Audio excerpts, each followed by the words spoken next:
Yeah. Thank you.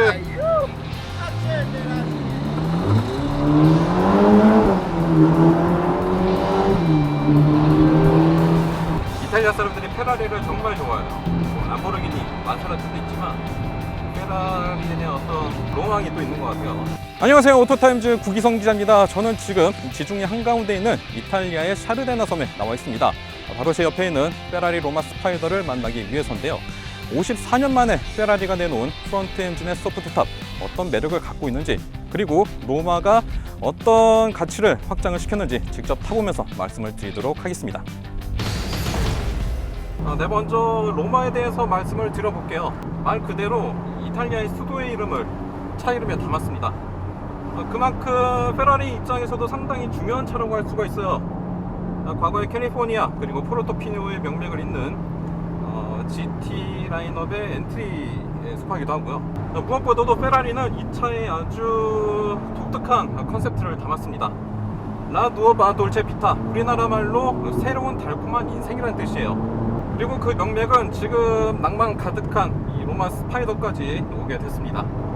로마의 디자인을 주도한 플라비오 만조니 디자이너는 로마를 두고 이렇게 설명을 했어요. 정장을 입은 포뮬러 1 머신, 그만큼 이 스포츠성이 강하고 로맨틱한 그런 가치를 담고 있다는 거죠. 그런데 지금 타고 있을 때 이렇게 느껴보면은 말 그대로입니다. 기존 로마보다도 훨씬 낭만적이고요. 회 자체도 워낙 아름답지만 이 컨버터블이 갖는 또 가치가 있잖아요. 지금 이 지중해 하늘과 구름, 바다 이런 것들을 이 온몸으로 지금 경험할 수 있는 차가 로마 스파이더라고 할 수 있을 것 같습니다. 로마의 디자인은 지금 현행 페라리 중에서도 가장 독특한 형태를 갖고 있어요. 일단 풍부한 볼륨, 정말 기가 막힙니다. 역대 페라리를 다 놓고 봐서라도 가장 아름다운 실루엣을 갖고 있다고 말씀을 드릴 수가 있어요. 특히 저는 개인적으로 이 앞뒤 팬더뿐만 아니라 이 프론트 뷰에 있는 그 샤크노즈, 정말 기가 막힙니다. 기하학적인 패턴이 들어갔음에도 불구하고 아주 섹시한 인상을 주고 있어요. 여기에 날렵한 헤드램프를 또 담아서 로마의 어떤 그 눈빛을 아주 극대화하는 요소로 자리 잡고 있습니다. 그리고 생각보다 이 리어 쪽에 헤드레스트가 상당히 올라가 있어서 프론트 엔진의 컨버터블에 비해 좀 독특한 면모를 보여줍니다. 측면 같은 경우는 아무래도 이 스파이더다 보니까 독특한 실루엣을 보여줍니다. 특히 이제 컨버터블과 측창이 그리는 형태가 여느 컨버터블 라인업을 봐도 되게 낯설어요. 이 에이필러가 둥그스름하게 넘어가면서도 각이 살아있거든요. 이 부분은 옛날에 1960년대 페라리에서 볼 수 있는 그런 스타일에서 또 채용을 한 것 같습니다. 그런데 이런 독특한 디자인 같은 경우는 뭐랄까요, 이 과거에 대한 어떤 향수 이런 것들을 또 불러일으키거든요. 이 부분만큼은 정말 이 페라리가 강조할 만한 요소인 것 같아요. 어떻게 보면 이제 뭐 다른 브랜드의 스피드스터 이런 감성도 전달하고 있거든요. 그리고 지금 C필러 뿌리 쪽이라고 이제 얘기를 해야 될까요? 이 뒤쪽에 헤드레스트 부분이 상당히 부풀어 올랐습니다. 여기서 또 다른 이점이 있어요. 적재 공간 확보인데요. 이 소프트탑을 닫았을 때 225리터의 용량을 확보를 할 수 있습니다. 이 정도면은 컨버터블 치고 상당히 큰 편이에요. 그 리어 쪽에는 가변식 스포일러가 장착이 되어 있습니다. 속도에 따라서 오르내리는 아주 영리한 친구인데요. 얼핏 이렇게 뒤에서 보면 좀 귀여워요. 면적이 그렇게 막 크진 않아서. 근데 전반적으로 이 로마 같은 경우는 에어로다이내믹이 상당히 잘 구현이 되어 있는 차이기 때문에 리어뿐만 아니라 프론트에서도 이 공격성을 염두한 그런 디자인을 많이 볼 수가 있습니다. 특히 이제 차체 전반적으로 아랫부분에는 이 탄소섬유 강화 플라스틱으로 이루는 스커트 부품들이 많이 자리를 잡고 있거든요. 물론 여느 고성능 스포츠카들이 이제 다 갖고 있는 품목이긴 한데, 사실 이런 것들이 있으면 또 차가 길어 보이고 아주 날렵한 그런 이미지가 그려지거든요. 로마는 그런 부분을 아주 극대화한 차라고 할 수도 있을 것 같습니다. 워낙 섹시한 차라서 이 외관을 어떻게 까볼까? 이렇게 생각을 전혀 할 수 없는 차예요. 눈이 즐겁고 귀가 즐거운 아주 매력적인 차입니다. 인테리어 같은 경우는 이 페라리가 듀얼 콕핏을 강조를 하고 있어요. 어떻게 보면 이 좌우 대칭형이긴 한데 아무래도 이 운전석 중심으로 레이아웃을 잡다 보니까 이 스티어링 휠과 계기판 주변으로 조금 더 공간을 뽑아낸 그런 형태이긴 하거든요. 이 디지털 계기판도 상당히 많은 정보를 보여주고 있고, 그리고 요즘 페라리도 이 디지털화에 상당히 적응을 잘하고 있는 편이에요. 지금 이 센터페시아의 모니터라던가 계기판, 그리고 이 동반석에 있는 디스플레이 아주 깔끔하고 정리정돈을 잘했습니다. 특히 이 선명한 해상도가 아주 마음에 들어요. 저는 숫자도 큼지막하게 표시를 하고 있고요. 다른 다양한 정보들도 이 레이어식으로 표시를 해줘서 조작에 대한 직관성, 시인성도 상당히 마음에 듭니다. 지금 이 좌석 레이아웃 같은 경우는 2 플러스예요. 2 플러스 2도 아니고 2 플러스라고 표현을 했어요. 뒷좌석에 안전벨트가 있긴 합니다. 하지만 이런 무리의 차들은 뒷자리의 활용도가 극히 적죠. 카시트 정도는 이제 놓을 만한 공간이긴 한데 지금은 일단 짐을 갖다 놓는 정도로만 활용을 하고 있습니다. 이 로마 스파이더는 소프트 톱을 얘기를 안 할 수가 없습니다. 지금 이 차 같은 경우는 차체가 빨간색이고 탑 같은 경우도 붉은색을 채택을 하고 있거든요. 그런데 그냥 붉은색이 아니라 정말 보는 각도에 따라서 아주 묘한 조화를 보여줍니다. 거무스름하게 보이기도 하고요. 이 패브릭 자체가 처음 보는 재질인데 페라리에서도 일단 오랜만에 소프트 톱을 채택을 하다 보니까 많이 이제 연구를 했던 거죠. 그래서 지금 이 차에 반영된 게 그 결과물인데 이건 정말 직접 보셔야 됩니다. 아름다워요. 지금 이렇게 탑을 열고 주행할 때도 좋지만 닫았을 때도 상당히 아름다운 모습을 보여주고 있거든요. 아무래도 지붕을 걷어낸 차다 보니까 강성이 약해질 수도 있는데 어제 이제 인터뷰를 했을 적에 이 엔지니어 분께서 쿠페와 거의 동등한 강성을 확보를 했다고 말씀을 또 했어요.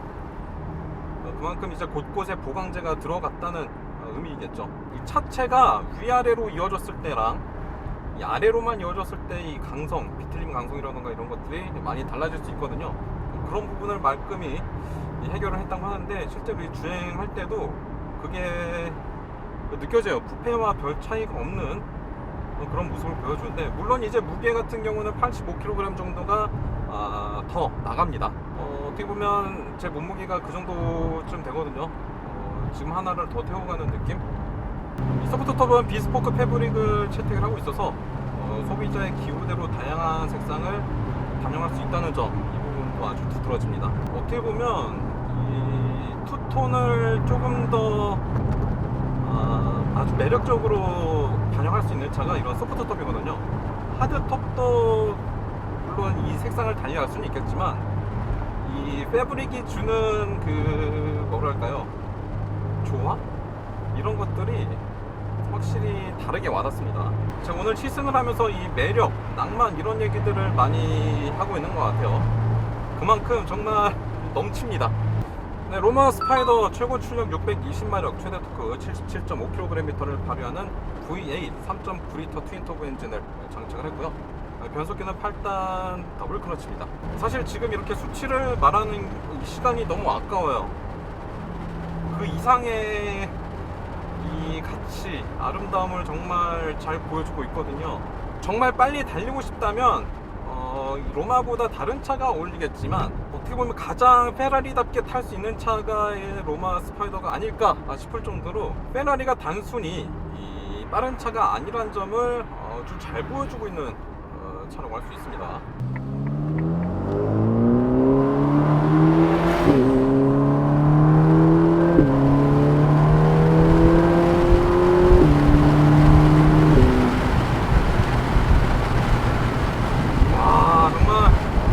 에어컨보다 신선한 지중해 바람이 불고 있습니다. 주행 모드 같은 경우는 5가지를 지원을 해요. 웻, 컴포트, 스포츠, 레이스, 그리고 ESC 오프 이렇게 준비를 했는데, 이 가운데 이 버튼을 누르게 되면은 이 서스펜션의 세팅도 바꿔줍니다. 범피 로드라고 해서 조금 더 이제路面굴곡이 심한 곳에서 승차감을 개선을 해주는 역할을 사용을 하고 있거든요. 이 로마에도 다양한 동력학 시스템이 장착이 되어 있습니다. 근데 지금 뭔가 이 시스템을 다 열거하기에는 차가 너무 매력적이고요. 지금 저는 이 공기 자체를 너무 즐기고 있는 편이기 때문에 이런 부분은 오늘은 제끼도록 하겠습니다. 사실 페라리는 지금 전동화를 조금씩 추진을 하면서도 오히려 내연기관의 퍼포먼스를 강조하는 분위기예요. 예를 들면 이 프로 3기 같은 경우 지금 다들 이 기통수를 지르고 있는데 12기통 엔진을 얹었거든요. 그리고 지금 제가 타고 있는 로마 이 차 같은 경우도 V6로 분명히 다운사이징을 할 수 있는 여지가 있음에도 불구하고 그대로 V8을 장착을 하고 있습니다. 어떻게 보면 이런 부분에서 이 브랜드의 정체성이 또 잘 드러나는 것 같아요. 이 페라리 같은 이제 슈퍼카 브랜드는 오히려 이제 전동을 할 적에 불리한 부분이 확실히 있긴 하거든요. 특히 이런 주행 감성에 있어서는 내연기관이 주는 킬링 포인트가 있기 때문에 전동화를 꺼려할 수 있습니다. 물론 이제 뭐 이퓨얼이라던가 이런 부분에서 기대를 걸고 있겠죠. 사실 제가 어제 지중해 가서 요트를 또 타봤습니다. 이 차의 컨셉트가 아까 제가 뭐라고 했죠?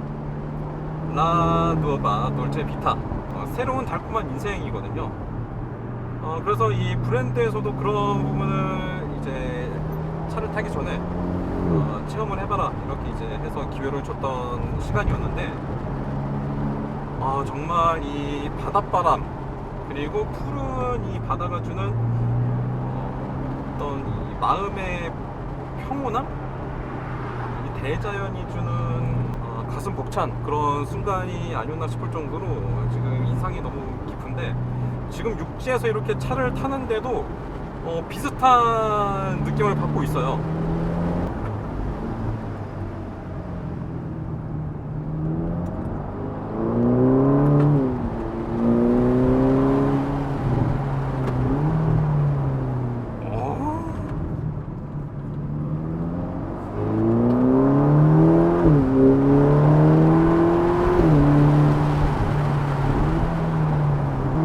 영화 보면은 이런 와인딩을 상당히 빠르게 달려가는 그런 카치싱 장면이 있죠.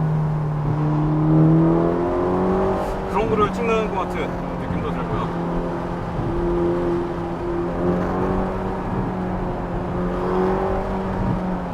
야, 한계가 꽤 높은 것 같습니다.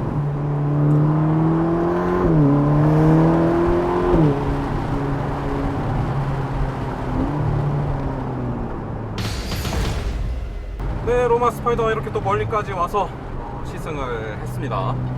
개인적으로는 페라리를 시승하면서 가장 낭만 가득하게 임했던 시승이 아니었나 싶은데요.